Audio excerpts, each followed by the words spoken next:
Assalamualaikum warahmatullahi wabarakatuh.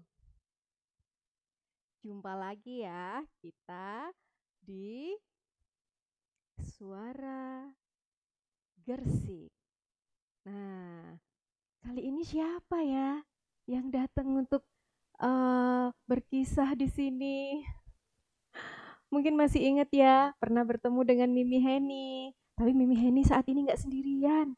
Mimi Heni ditemuin. Keliru nih. Keliru, bukan ditemuin. Oh iya. Maaf ya, maaf. Belum kenalan ya. Mimi Heni ditemani sama seorang yang cantik jelita. Iya, aku yang cantik. Cantik banget. Tuh, Moana, kenalan dulu ya sama teman-teman yang ada di Radio Suara Gersik dan yang ada di rumah. Aku malu. Gak boleh malu. Ya, kenalan dulu ya. Baiklah. Assalamualaikum warahmatullahi wabarakatuh. Waalaikumsalam warahmatullahi wabarakatuh. Teman-teman semua, kenalkan, namaku Mona. Siapa? Siapa namanya? Sepertinya Moana malu. Nah. Oke, baiklah. Moana baru pertama kali kan datang ke sini? Iya, Mi. Aku pertama kali datang ke sini. Oke. Moana, kita ke sini sekarang mau apa coba? Tahu nggak? Apa ya, Mi? Aku nggak tahu. Hmm, Yuk, kita coba lihat nih. Tuh, di situ kita akan ketemu sama teman-teman yang ada di rumah. Oh, teman-teman yang di rumah. Hmm, oke. Teman-teman semua sudah pada mandi belum? Udah sore. Rasanya udah mandi ya. Karena udah jam 3. Ya sudah lah nih teman-teman semua loh. Cakep-cakep, udah cantik, udah wangi. Oh, betul banget. Oke, Moana, teman-teman Mami mau nanya, teman-teman udah sholat atau belum? Moana mau tanya? Oke nih, aku yang tanya. Teman-teman semua udah sholat belum? Eh, sudah belum Moana? Nih, katanya sudah. Oh, sudah. Alhamdulillah. Baiklah, teman-teman yang sudah sholat, sudah mandi, pasti sudah wangi semuanya ya, dan udah siap untuk mendengarkan lanjutan kisah dari Nabi Adam gitu ya. Minggu lalu udah diceritain ya sama Bunda Danik ya, Nabi Adam beserta dengan anak-anaknya. Nah, hari ini Mimi Heni mau bercerita kelanjutan dari kisah Nabi Adam. Seperti itu. Yuk, kita mulai ya. Mulai ya. Dengerin, tidur, atau gimana? Aku dengerin Mami dulu cerita. Oke, kamu pintar sekali. Yang rapi duduknya. Baik, Mami. Oke,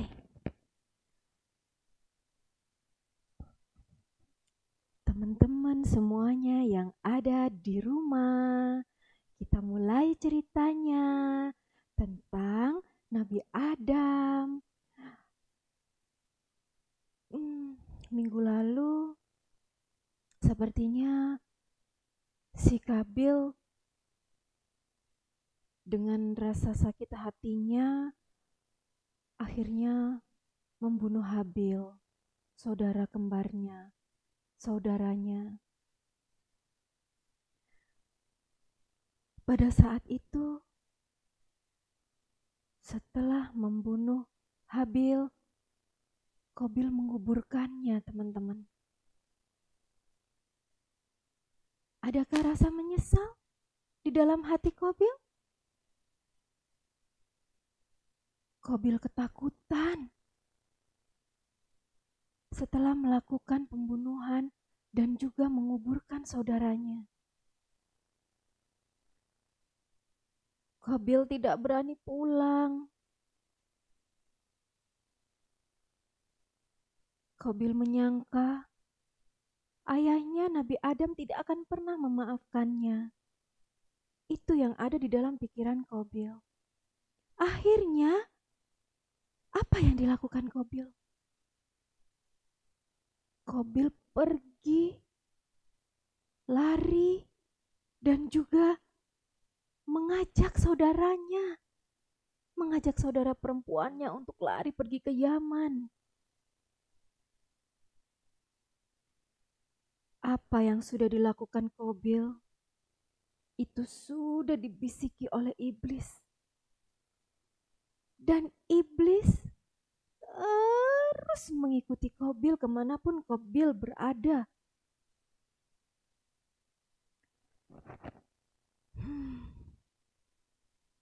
Hahaha, aku akan menghasut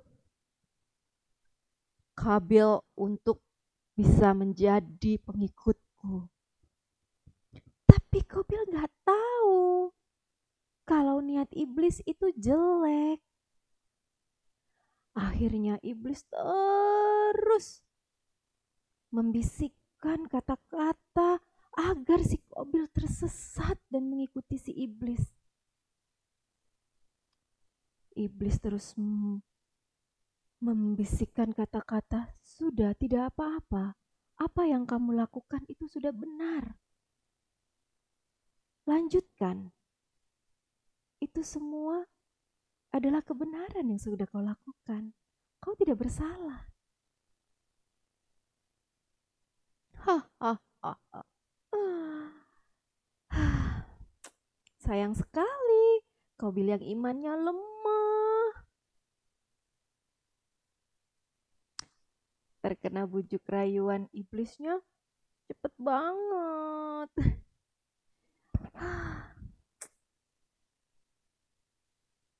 Qabil menjadi orang yang tersesat dan juga meninggalkan ajaran-ajaran yang sudah diajarkan oleh ayahnya, yaitu Nabi Adam.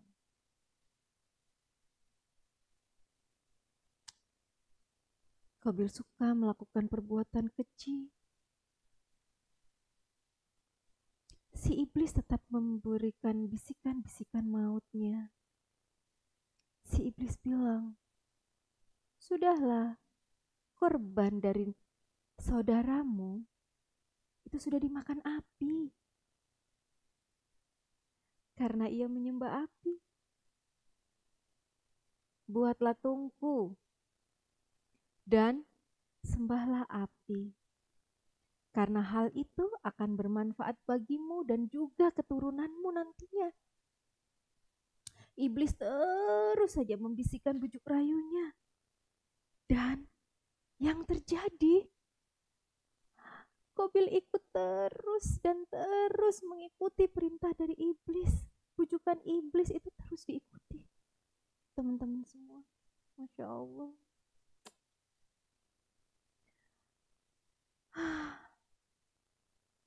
Sedih ya. Kalau dengar sedih gitu ya teman-teman. Nah, apa yang dilakukan Qabil? Qabil membuat tungku api. Qabil menyembah yang namanya api. Padahal tahu sendiri, iblis mengatakan seperti itu, membujuk seperti itu adalah agar iblis yang disembah. Karena iblis terbuat dari api. Subhanallah. Qabil melakukan ritual-ritual untuk menyembah api. Dan Qabil akhirnya bersama dengan keturunannya menjadi orang-orang pertama yang menyembah api.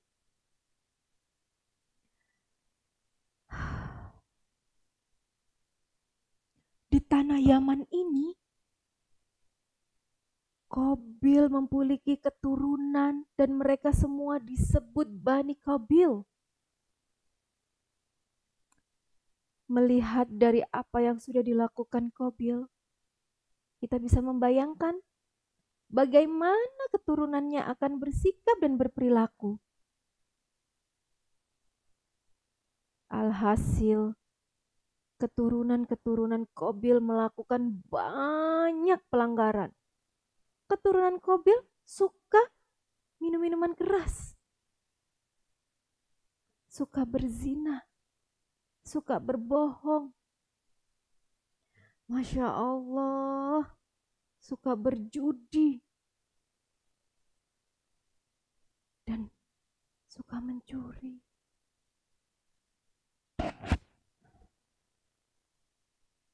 Yang paling membuat tersesat adalah tidak mau lagi menyembah Allah.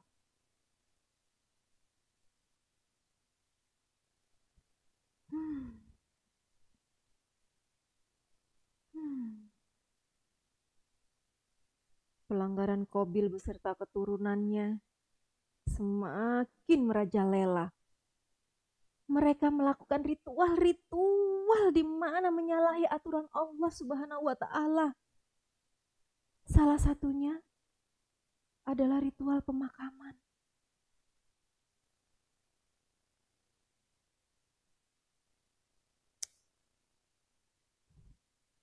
Tidak lama kemudian, Qabil meninggal. Teman-teman semua tahu apa yang sudah dilakukan anak-anaknya setelah Qabil meninggal?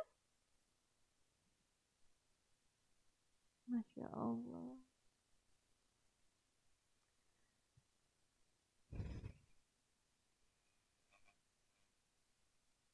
Awalnya, anak-anaknya akan menguburkan jasad Qabil. Akan tetapi, karena keimanan dari Qabil beserta dengan anak-anaknya tadi yang lemah, datang iblis untuk merasuki, untuk membujuk anak-anak Qabil. Jadi, iblis itu menjelma menjadi manusia. Pada saat iblis menjelma menjadi manusia, iblis datang dengan membawa batu. Batu apa namanya? Coba, ayo coba kita cari. Dua batu yang dibawa iblis. Ternyata yang dibawa adalah batu hablur. Masya Allah, yang sudah dilobangi. Iblis memberitahu kepada anak-anak Qabil, jangan kau kuburkan ayahmu di bumi. Letakkan jasad ayahmu di batu ini. Sudah aku siapkan batu ini. Anak-anak Qabil, keturunannya Qabil, mempersiapkan pemakaman dengan cara yang sudah diberitahu oleh si iblis yang sudah berwujud manusia. Yang terjadi, Qabil didandanin dengan pakaian yang bagus, yang indah. Tidak lupa dikasih wewangian loh. Masya Allah. Agar wangi. Nggak lupa juga dikasih pengawet. Masya Allah. Pengawetnya agar jasadnya tidak rusak. Jasadnya didudukkan di kursi emas. Jadi di dalam batu diletakkan kursi emas. Nah, kursi emas jasad ini tadi yang sudah didandani wangi dan juga dikasih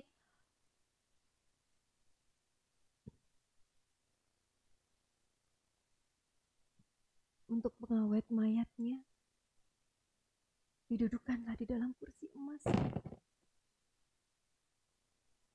Baru ditutup. Batu tersebut.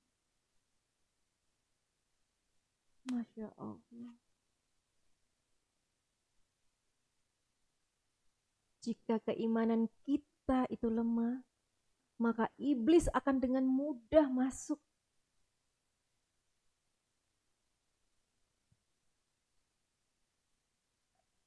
Subhanallah.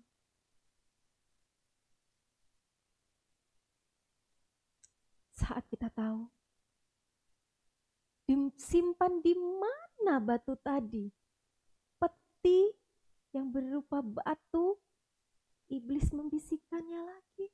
Iblis bilang, sudah simpan peti itu di dalam satu rumah.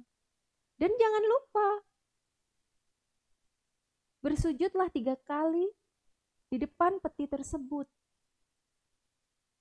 Setelah bersujud, ingat,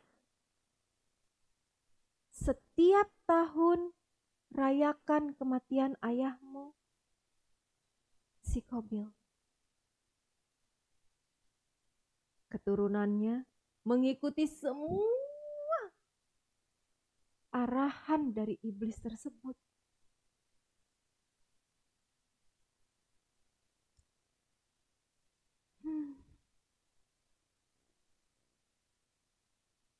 Setelah kematian Qabil, keturunannya tetap melakukan pelanggaran dan merajalela.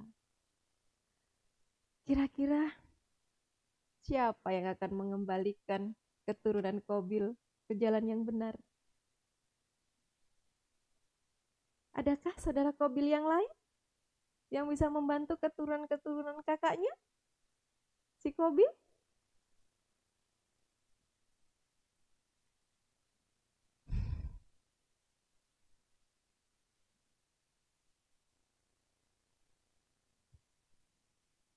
Teman-teman di rumah,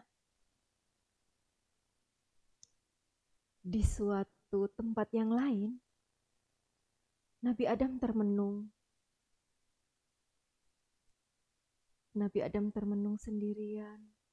Nabi Adam merasa sangat sedih karena kedua putranya hilang. Dan tidak ada seorang pun yang tahu di mana keberadaan dari kedua putra Nabi Adam. Nabi Adam berdoa, meminta petunjuk kepada Allah. Ya Allah, tunjukkan kepadaku di mana anak-anakku. Karena Allah sayang dengan Nabi Adam. Nabi Adam diberi petunjuk oleh Allah. Apa yang terjadi dengan kedua putranya?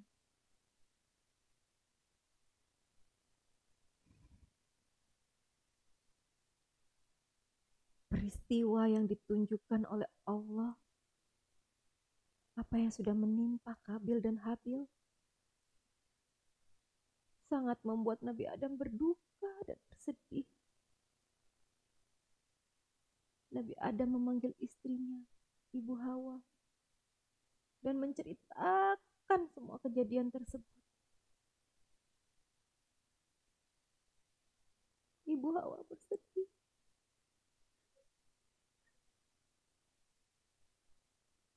Kenapa? Kenapa? Ibu Hawa menangis terus-menerus, mengingat peristiwa yang sudah diceritakan oleh Nabi Adam tentang anak-anaknya.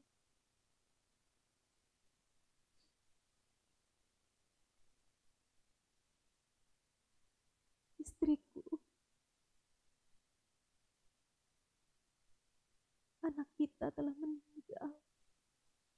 Habil telah meninggal.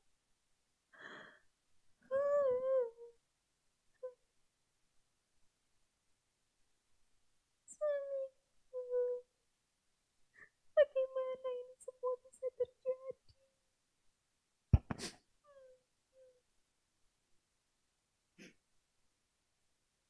Perasaan sedih dari Ibu Hawa karena dua anaknya yang satu menjadi korban, Habil dan Qabil satunya menjadi pelaku.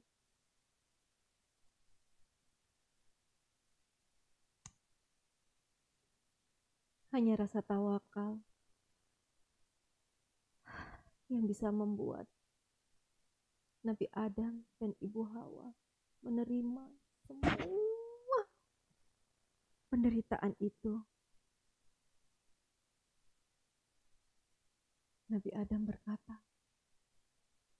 "Wahai istriku, ini semua adalah perbuatan setan. Sesungguhnya setan itu adalah musuh yang menyesatkan lagi nyata."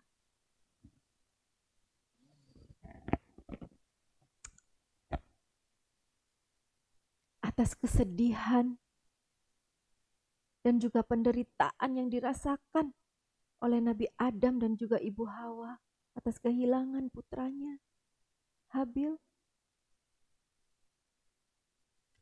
Allah memberikan anugerah keturunan yang lain. Diberikan keturunan, dianugerahkan anak yang bernama Syits. Syits adalah anak yang sangat sopan, berbudi pekerti, pintar, cerdas. Alhamdulillah, Nabi Adam dan Ibu Hawa bersyukur memiliki Syits.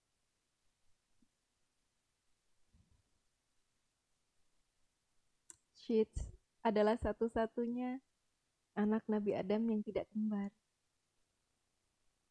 Dan Syits memiliki kelebihan dibandingkan saudara-saudaranya. Syits anak yang bertakwa, cerdas, pintar, menuruti apa semua yang sudah diajarkan oleh Nabi Adam dan tidak pernah berani-berani kepada orang tua. Menyayangi saudaranya. Masya Allah. Akhirnya karena sangat bertakwa, Nabi Adam menunjuk Syits sebagai penerus dari beliau.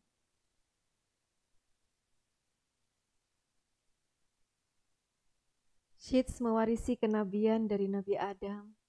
Dan Nabi Adam berpesan kepada Syits, "Wahai anakku, tolong jangan sampai saudaramu Qabil tahu kalau kau akan meneruskan kenabian ini dan menjadi penerusku." Baik, Ayahanda. Saya tahu kakak saya Qabil akan marah kalau saya yang menjadi penerus dari Ayahanda.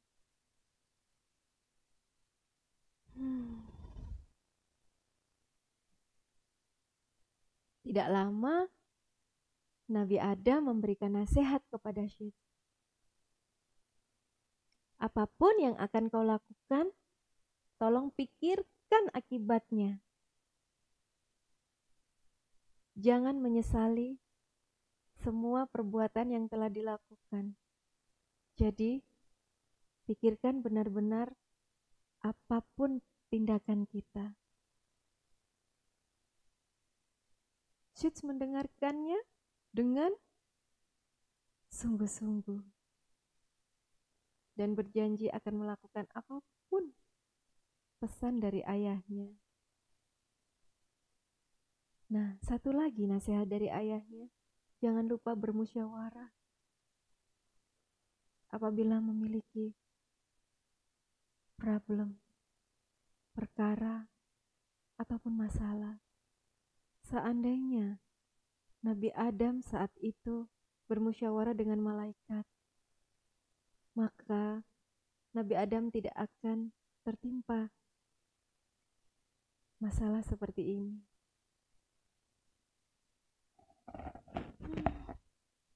Nabi Syits sangat mendengarkan petua ayahnya dengan seksama dan benar-benar dimasukkan ke dalam hati dan juga pikirannya. Masya Allah. Akhirnya Nabi Syed menikah dengan saudaranya, Azura. Pernikahan ini lahirlah seorang anak bernama Anusi, di mana sebagai Nabi, Syed menerima perintah-perintah dari Allah yang tertulis dalam 50 sahifah.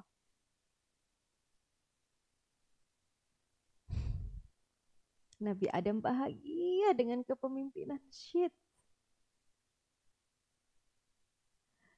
Bagaimana nasib Kabil ya dan keturunannya? Setelah Kabil meninggal, keturunan Kabil bagaimana?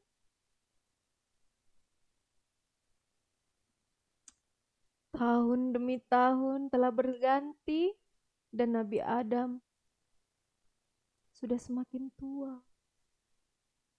Usia Nabi Adam hampir menginjak 1000 tahun.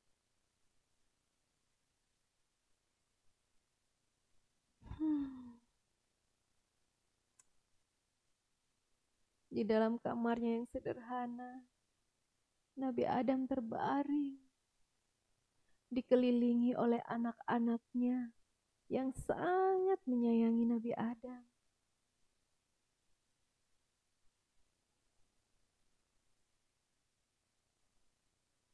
Mengapa anak-anaknya mengelilingi Nabi Adam?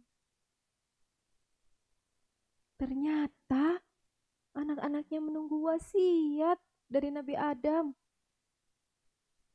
Wasiat apakah itu?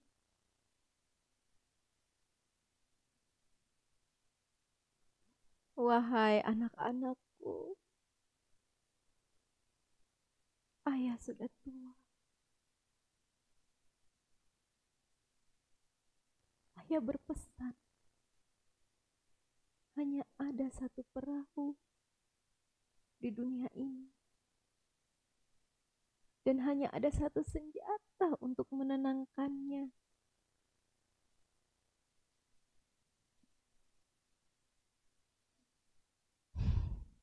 Satu perahu itu untuk keselamatan kalian semua. Perahu itu adalah petunjuk dari Allah. Dan senjata itu adalah perintah-perintah dan kalimat-kalimat dari Allah. Itu wasiat dari Nabi Adam kepada anak-anaknya. Anak-anak Nabi Adam mendengarkannya dengan seksama. Dan juga menunggu sang ayah dengan sedih. Karena anak-anaknya belum siap untuk ditinggalkan oleh ayahnya.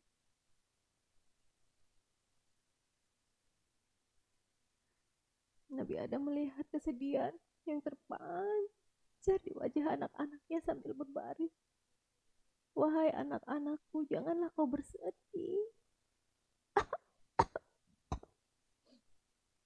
Jangan bersedih. Allah tidak akan membiarkan kalian sendirian di dunia ini. Allah pasti akan mengirimkan, mengutus Nabi dan Rasul untuk mendampingi dalam kita menuju jalan Allah. Anak-anaknya bersedih.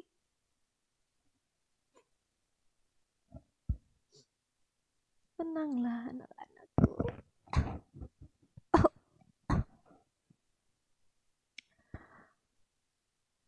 Allah akan mengutus Nabi untuk membimbing dan menyelamatkan manusia. Akan tetapi, memang mereka memiliki sifat yang berbeda-beda. Namun, tujuan mereka sama, yaitu mengajak semua manusia untuk menyembah Allah.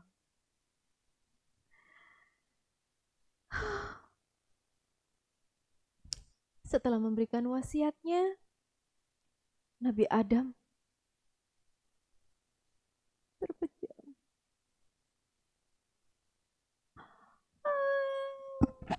Anak-anaknya menangis. Tidak lama, karena anaknya menangis, Nabi Adam membuka matanya. Aku ingin makan buah dari surga. Aku ingin makan buah dari surga. Aku rindu surga, tempatnya yang indah.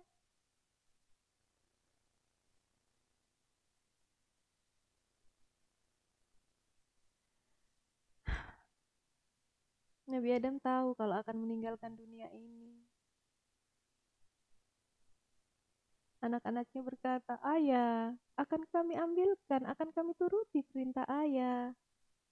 Tapi Nabi Adam tahu kalau hal itu tidak mungkin.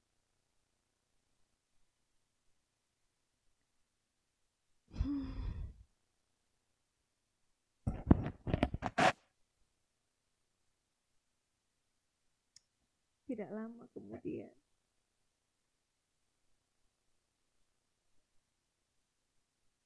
Nabi Adam meninggal dunia.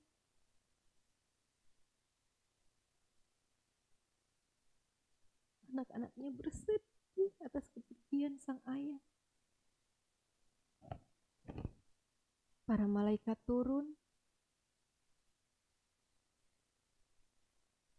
dan mengambil roh Nabi Adam. Malaikat juga menjelma menjadi manusia untuk mengurus pemakaman Nabi Adam. Malaikat membawa kain kafan, membawa wewangian, membawa cangkul, membawa sekop. Lalu malaikat memandikan jasad Nabi Adam dan memakaikannya wewangian beserta kain kafan. Dan juga malaikat menggali tanah untuk meletakkan Nabi Adam di dalam bumi. Lalu Nabi Adam, jasadnya dibawa malaikat untuk masuk ke dalam bumi, ke dalam kuburannya yang telah digali tadi. Lalu malaikat menutup lubang itu dengan bata dan juga tanah di atasnya. Hal ini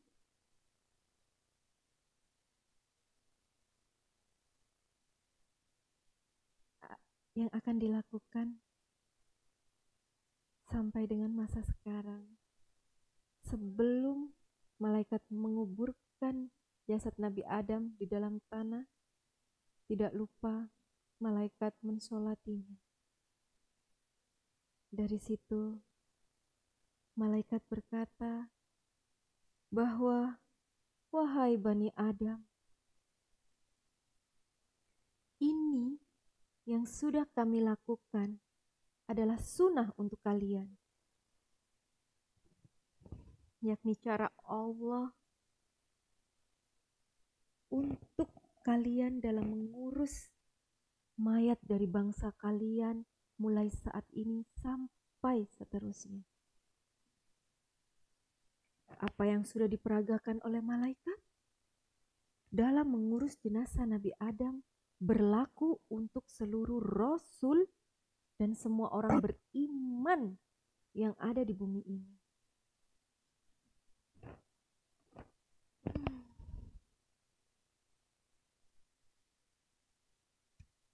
Dari kematian Nabi Adam, kira-kira siapa yang akan menjadi khalifah selanjutnya? Nah, kalau penasaran, kita lihat, kita dengarkan setelah yang satu ini mau lewat.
Jumpa lagi kita.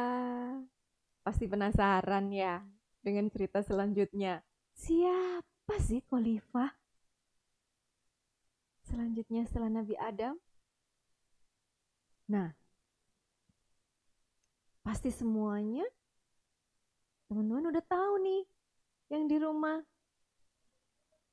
Siapa yang belum tahu Nabi Muhammad? Oh, gak mungkin gak tahu. Pasti sudah tahu kan? Teman-teman semua, Nabi Adam adalah nabi pertama. Sedangkan Nabi Muhammad adalah nabi terakhir. Jaraknya itu ribuan tahun. Akan tetapi dengan kuasa Allah, Nabi Muhammad dan Nabi Adam dipertemukan. Subhanallah, luar biasa.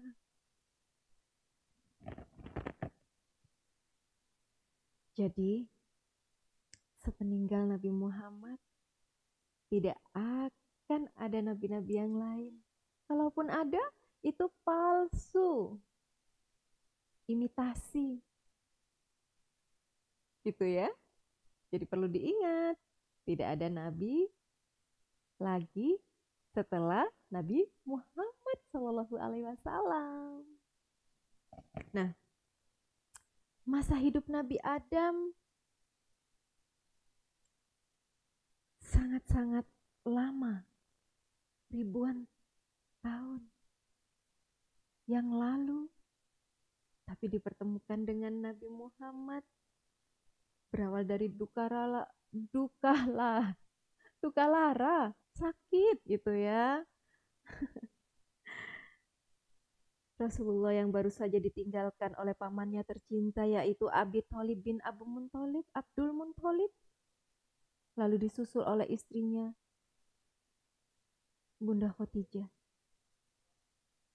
Akibat duka lara yang telah diderita oleh Rasulullah, malaikat Jibril mengajak Rasulullah untuk melakukan perjalanan malam yang disebut dengan Isra.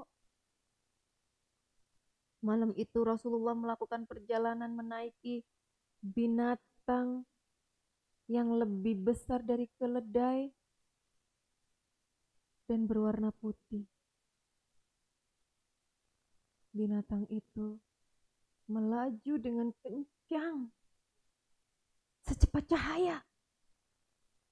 Wah, dari mana binatang itu ya?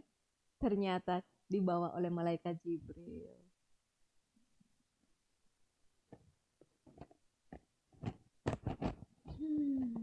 Ketika tiba di suatu tempat,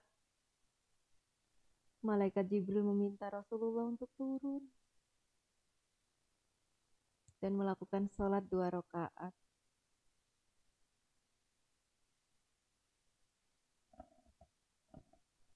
Rasulullah mengikuti perintah dari malaikat Jibril dan segera melakukan sholat 2 rakaat. Setelah selesai sholat, Rasulullah mendatangi malaikat Jibril.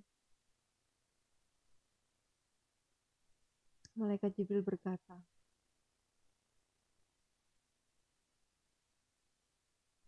"Engkau tahu Muhammad, di mana sekarang kau berada?"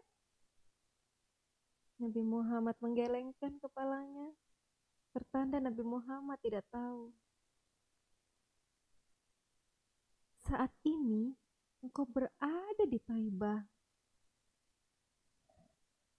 di Madinah.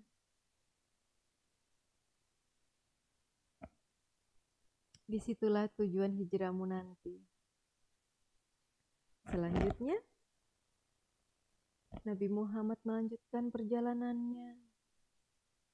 Beliau kembali meminta turun dan sholat 2 rakaat di Tursina, di mana tempat Nabi Musa berbicara kepada Allah.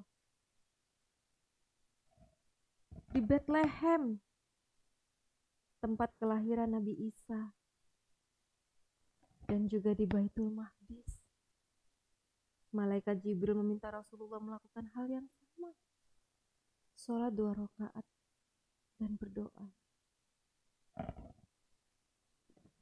Setelah berdoa, Rasulullah keluar dari Masjidil Aqsa. Malaikat Jibril langsung menyambut Rasulullah dengan membawakan 2 cawan. Yang satu berisi susu, yang satu berisi arak. Diberikan kepada Rasulullah. Yang mana kira-kira yang akan dipilih oleh Rasulullah? Dan Rasulullah memilih susu dan meminumnya. Bismillahirrahmanirrahim. Sampai habis.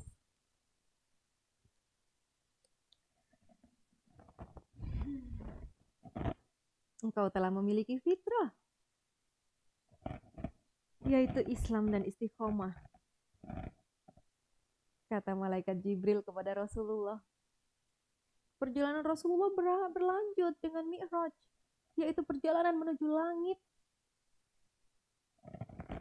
Bersama malaikat Jibril, Rasulullah terbang ke angkasa dan tiba di langit yang paling rendah, yang paling bawah. Di sanalah Rasulullah bertemu dengan malaikat Jibril. Bersama malaikat Jibril bertemu dengan Nabi Adam, Nabi pertama. Selamat datang anak soleh dan Nabi soleh. Sambut seseorang yang ternyata beliau adalah Nabi Adam. Nabi Adam berdoa untuk Rasulullah. Rasulullah melihat ke sebelah kanan dan ke sebelah kiri Nabi Adam. Ada sekumpulan manusia. Pada saat Nabi Adam melihat ke sebelah kanan, Nabi Adam tertawa. Tapi pada saat Nabi Adam melihat sekumpulan manusia di sebelah kirinya, Nabi Adam menangis.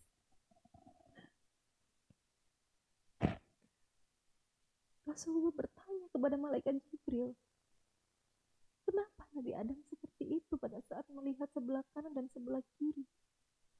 Malaikat Jibril menjelaskan, pada saat Nabi Adam melihat ke sebelah kanan, Nabi Adam tersenyum karena yang dilihat adalah manusia-manusia ahli surga. Sedangkan pada saat Nabi Adam melihat sebelah kiri, Nabi Adam menangis karena yang di sebelah kiri adalah sekumpulan orang-orang yang akan menjadi ahli neraka.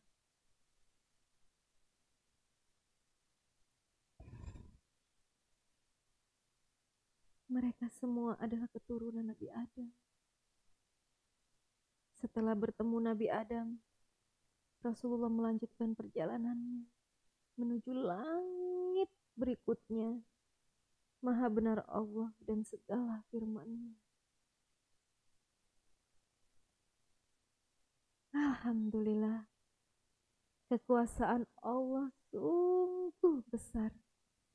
Maha suci Allah yang telah memperjalankan hambanya pada malam dari Al-Masjidil Haram ke Masjidil Aqsa yang telah diberkahi,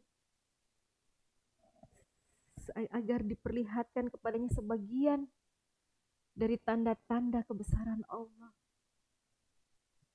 Sesungguhnya Allah adalah Maha mendengar lagi Maha mengetahui. Al-Isra itu ada di dalam surat Al-Isra. Alhamdulillah, Masya Allah. Ceritanya bagus sekali. Mona dengerin tadi? Iya, aku dengerin. Bagus banget. Luar biasa. Aku sedih. Ikut nangis. Masya Allah, ikut nangis. Sedih karena apa coba? Yang tulis itu jahat. sabar ya. Sampai.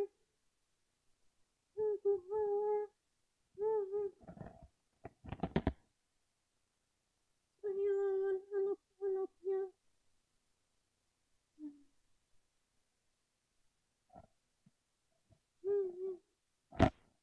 Ya, makanya Moana, kita harus menjadi anak yang soleh, menurut kepada kedua orang tua, menjadi anak yang sopan. Nah, dari situ, dari cerita tadi, Moana tahu ya bagaimana caranya untuk memakamkan saudara-saudara kita. Iya, aku jadi tahu. Aku yang sebelumnya belum tahu, jadi tahu cara pemakaman sunnahnya yang sudah diperintahkan oleh Allah. Aku mau banyak berdoa nih. Bagus, pintar mana. Baiklah, adik-adik semuanya, ceritanya sampai di sini. Minggu depan tetap saksikan di hari Sabtu jam 3 sore dengan cerita-cerita selanjutnya. Nah, kita sudah tahu bagaimana adab atau sunnah di dalam pemakaman seperti apa, mengurus jenazah bagaimana, dan jangan sampai iman kita menjadi lemah. Seperti Qabil dan keturunannya. Sekian dari Mimi Heni. Dan aku Moana. Sampai jumpa.